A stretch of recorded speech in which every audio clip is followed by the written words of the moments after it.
নমস্কার বন্ধুরা, রানু কিচেনে তোমাদের সকলকে স্বাগত। আজকে আমি তোমাদের সঙ্গে শেয়ার করব আলু বেগুন দিয়ে বড়ার ঝোল। এখানে মুসুরির ডাল আমি 1 ঘন্টা আগে ভিজিয়ে রেখেছিলাম। দিয়ে দেবো এখানে স্বাদ মতো নুন, 2টো কাঁচা লঙ্কা আর কয়েক কোয়া রসুন দিয়ে মিক্সি জারে বেটে নেব। পাশেই কড়াইয়ে আমি সর্ষের তেল গরম করে বেগুন ভেজে নেব। তেল গরম হয়ে গেছে, এবার বেগুনটাকে ভেজে নেব। বেগুন ভাজা হয়ে গেছে, নামাবার সময় দিয়ে দেবো সামান্য একটু নুন। বেগুনের মধ্যে নুন আগে দিইনি, বেগুনটা যদি নরম হয়ে যেত ঠিক করে ভাজা হতো না, এই জন্য আমি নুনটা পরে দিয়ে উঠিয়ে নিলাম। বেগুন ভাজা হয়ে গেছে, এবার একটা পাত্রে তুলে রাখবো।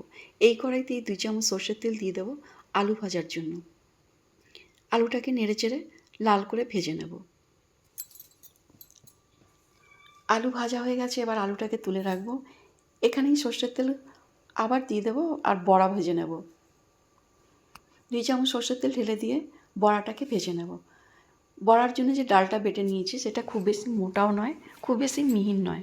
ডালটা একটু মোটা ভাব থাকলে পরে, খসখসে থাকলে ডালের বড়াটা খেতে ভীষণ স্বাদ হয়।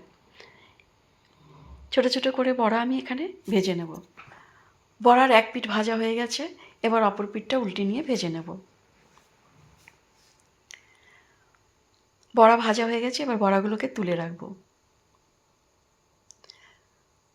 এবার এই কড়াইতেই সর্ষের তেল গরম করতে দিয়ে দেবো ফোড়নের জন্য। ততক্ষণ আমি একটা মশলা তৈরি করে নিই। ঝোলের জন্য মশলা নিয়ে নিয়েছি এখানে, দেখো, গোটা জিরে, গোটা ধনে, কয়েকটা গোলমরিচ, আর নিয়ে নেব 4-5টা কাঁচা লঙ্কা, কয়েক কোয়া রসুন,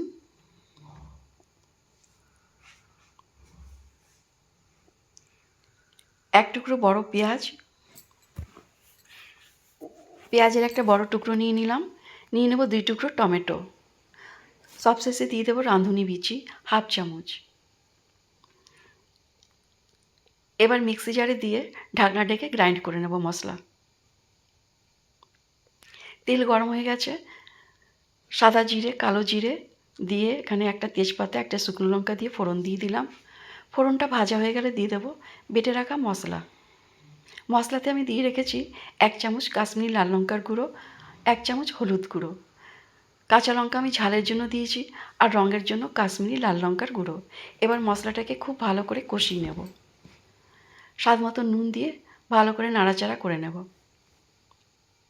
মশলা একদম ভাজা হয়ে গেছে, এবার এখানে দিয়ে দেবো ভেজে রাখা আলু।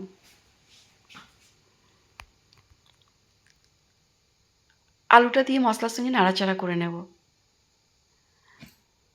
আলু মশলা একদম পারফেক্ট ভাজা হয়ে গেছে, এবার একটু জল দিয়ে মশলাটা গুলে নেব।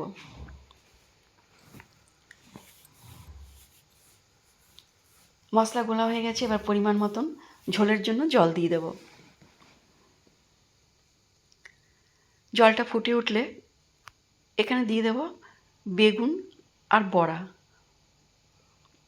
ঝোলটা ফুটছে, এখানে দিয়ে দেবো 2টো কাঁচা লঙ্কা।